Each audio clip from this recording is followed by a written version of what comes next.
My name is Sandra Fernandez Rhoads, and I can be found at my website is sandrarhoads.com.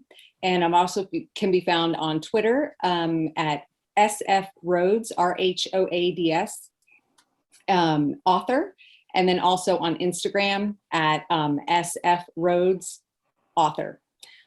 So a little bit about me. Thank you for having me today. I am the young adult author of a duology called Mortal Sight. Well, it's a colliding line duology, and his Mortal Sight is the first book, and Realms of Light is the second book, and that one just came out last week. So I was super excited about this. I am a Cuban Colombian, and I was born in Queens, but I grew up in Texas, and I have a love for classical literature. So I grew up reading the poets. I didn't have access to a library nearby, so I just kind of had to take what was handy. I read a lot of Byron and Shelley and Whitman. That was really what I grew up on. So with that love, I went and got my degree at the University of Texas at Austin, fell in love with John Milton and Paradise Lost, and then actually went on to earn my master's degree in Milton. So this particular story, this duology that I want to share with you all today, does something a little bit different with classical literature. I have a passion for literature and art and the artist community. And a little bit about this story is this story centers around a misfit teenage girl named Sarah Marlowe. And she discovers she has the ability to decipher messages that are embedded in classical art and literature. And these messages aid in fighting the war, fighting an ancient and supernatural battle that only a select few called the awakened can see. And so she vows to use her gifting to save those she loves, but she discovers that it comes at a great cost. I have a book trailer that I had created, but I know we can't share screen, so it is on my website if anybody wants to see it. But one of the key elements about this story is that when I was writing and when I wrote the initial story, it had this foundation. I wrote the story as 180,000 words in 9 months. And if anybody knows, that is way too long for YA, which really it was 2 books. And what I found as I wrote it was that the underlying story behind it was really it was kind of a retelling of Paradise Lost. So I came to a decision where I said, okay, I have to make a decision. Do I want Paradise Lost to just kind of be in the background in the shadow, or do I want the poem itself to take a center role? Well, Milton decided he wanted a center role in the whole, in the duology. And so I've actually woven the poem, and Milton himself is a character that speaks to the protagonist. And so the poem Paradise Lost is woven through, and I use a lot of classical art. I use Cott, particularly from the neoclassical and the Romantic era. And so that was one of the things that I think makes the story so unique, is that it paints the poem in a new light for young readers. And I've had so many teenagers really come up to me and say, I'm reading Paradise Lost, and fall in love with the language and the use of language that Milton uses. So a little bit about the story world is I take this classical literature, and then I have made it into what Professor John Runrich from the University of Texas at Austin has said, accessible to young readers. So it's book 1 is a fast-paced page turner. There's a lot of action. It's action adventure. And she uses Milton and the poem as a guide to help her kind of navigate this new world.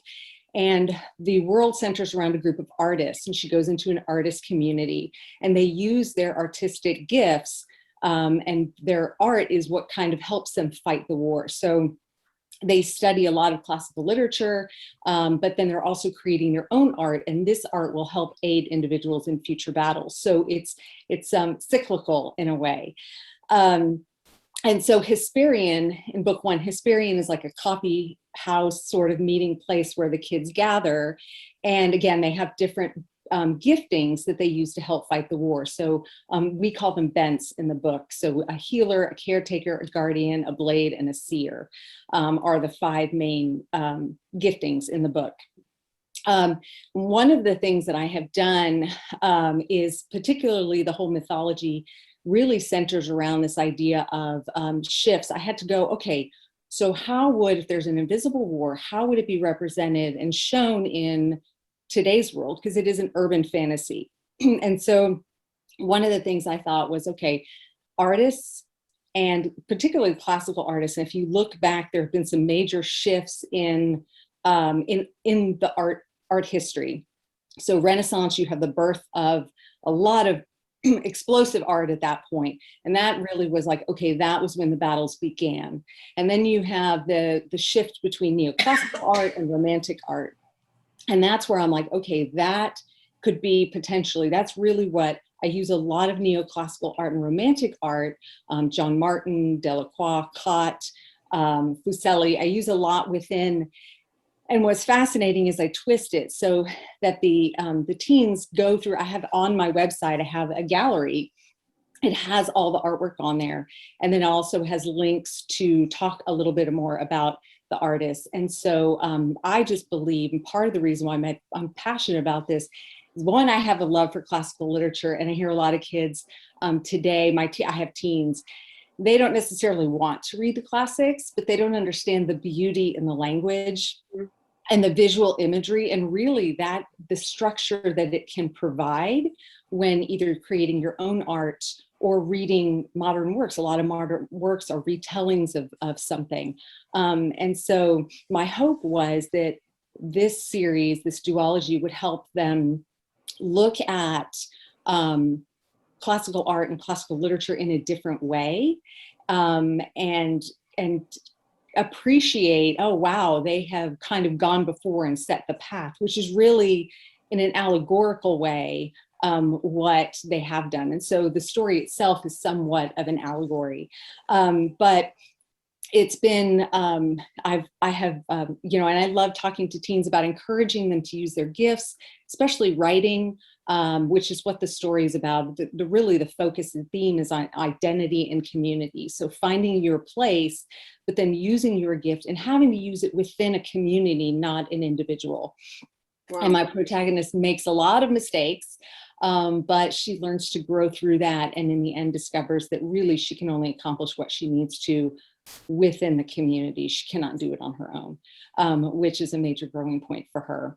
But I love working with teachers and librarians, and at the moment I'm currently creating a study guide and some teacher resources that will kind of delve into and help prepare, like if it's been studied in the classroom. Angelica Duran from Purdue University has taught it in her undergraduate Milton courses. And I've also had other teachers locally here as well. I've been kind of a guest author. And so I'm excited because I feel like it could be a good resource for teachers in the classroom to kind of supplement some of the classical studies that they do. And I'm creating resources for that as well. And it's just been, I was invited by the president of the Milton Society of America to attend the Renaissance Society of America as a guest artist and talk about Milton and the globalization of the arts, which was a lot of fun. So, but the book itself is, the duology is complete. It's just a 2-book series. It's really one. And I find that it's been very, it's been very exciting to get the feedback from the teens saying that they couldn't put it down. They really enjoyed it. And so it's been fun to see them excited about classical literature and excited about art and excited about creating art, which has been, for me, really kind of the purpose for this book.